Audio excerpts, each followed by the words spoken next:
Hello, Saints. We're finishing up chapter 4 of the book of Amos. God is told what he's going to do. He's telling them what his promises are. What he's going to be doing to them. And we have talked like last time. This is God getting their attention so that they could look up and not stop this idol worship. Stop looking at themselves and know there's a God of heaven. And he's continuing that story here down to the end of chapter 4. We're beginning in verse 9 today. He says, I will smote you with scorching winds and mildew, and the caterpillar was devouring. The caterpillar was devouring your many gardens and vineyards, fig trees and olive trees. Yet you have not returned to me, declares the Lord. I sent a plague among you, after the manner of Egypt. I slew your young men by the sword, along with their captive horses, and I made the stench of your camp rise up in your own nostrils. Yet you have not returned to me, declares the Lord. I overthrew you as God overthrew Sodom and Gomorrah, and you were like a firebrand snatched from a blaze. Yet you have not returned to me, declares the Lord.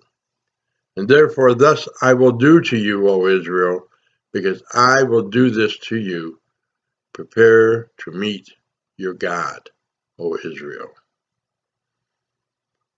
So now we have a choice. Is this how we're going to meet God? In wrath? This last verse, in verse 13, seems to kind of give that other glimmer of hope.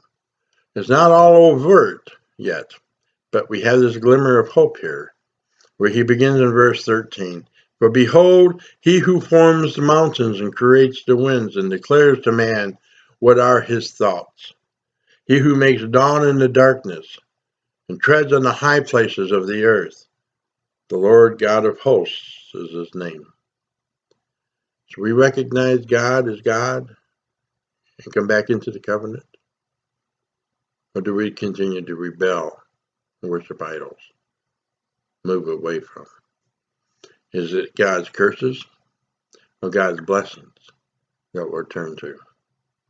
But either way, the line is correct. The end of verse 12, prepare to meet your God, O Israel. He says that to us as well. And so here is that glimmer of hope I was talking about. As God brings these things, these calamities upon his people, to not just punish them, but to draw their attention. They're not alone. There's a God of heaven they need to look up to. Are you looking up? Blessings.